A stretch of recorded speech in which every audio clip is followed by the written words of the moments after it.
iPhone 12 mini 发布后，小屏幕的用户是呼声更高了。单手极致握持的体验和小巧轻便的机身及便捷性是大家所期待的。可是它仅为2227毫安的电池容量和单卡却退了不少人，并转头就买了 iPhone 12。截至目前， iPhone 12 mini 的出现确实有一定的市场，但仅局限一小部分。小屏手机其实是个伪概念，许多人不知道的是，如今我们讨论的小屏手机当年恰恰属于大屏手机。经历过功能机时代的人都知道，当年的手机屏幕为 2.4 英寸，这已经算是大屏，3英寸简直是大屏中的大屏。初代 iPhone 横空出世的时候，有一个非常大的卖点，就是砍掉实体键盘，把空间留给了 3.5 英寸大屏，让屏幕显示和触控面积达到了 2.4 英寸手机的2倍左右。为了突出大屏优势，乔布斯还在发布会上重点介绍了大屏幕的 iPhone 在体验上如何优秀，小屏手机体验是如何落后。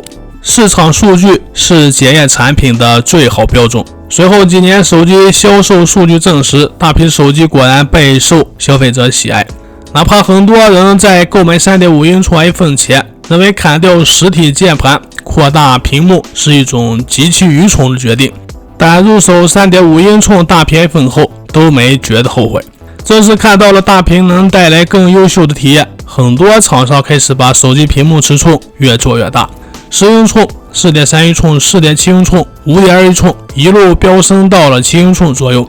从市场反馈来看，消费者是买账的。今年 iPhone 12 mini 的出现，苹果公司也应该预料到它的用户仅有一部分，但不会占据多数，于是定位 iPhone 12 mini 为入门型号，并没有设立为高端的产品，比如 Pro 系列。这证明了小屏幕并不是当前流行的趋势，人们更多还是会需要 6.0 英寸以上的屏幕。那么屏幕是越大真是体验越好吗？那些开始说要入手 iPhone 12 mini 的人百般纠结之后，还是入手了 iPhone 12。一个人说想要小屏幕手机时候，其实说的是想一部宽度窄、厚度薄、重量轻、高度控制在一定范围内，且屏幕大、续航时间长、双卡双待、支持 5G 并且拍照好的旗舰手机。小屏手机其实只是一个伪概念， iPhone 12 mini 做不到。或许只有那些独爱小屏尺寸、对单手握持要求很高的人买单而已。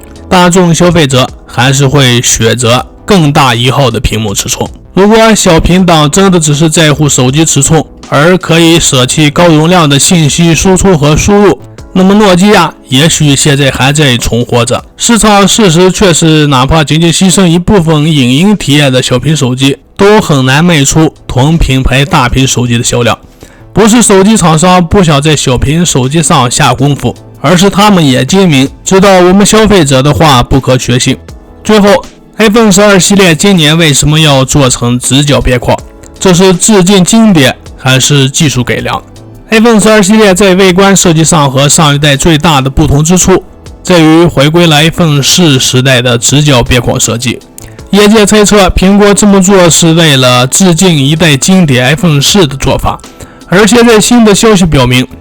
iPhone 12回归 iPhone 4经典外观的幕后真相是技术限制，必须要这么做。 iPhone 12作为苹果的第一款 5G 手机，必须支持美国 5G 标准的毫米波，而毫米波贴线本身是模块化设计，本身高度就已经接近了 iPhone 12边框厚度，而且贴线本身需要贴合手机边缘布置，因此苹果除非刻意增加 iPhone 12数值边框位的厚度，才能实现弧面设计。但是以苹果对工业设计以及空间的利用的极致追求来说，这是不可接受的。因此就有了我们所看到 iPhone 12回归 iPhone 4的经典设计。好了，今天内容就这么多，欢迎关注、点赞和留言互动，下期内容我们再见。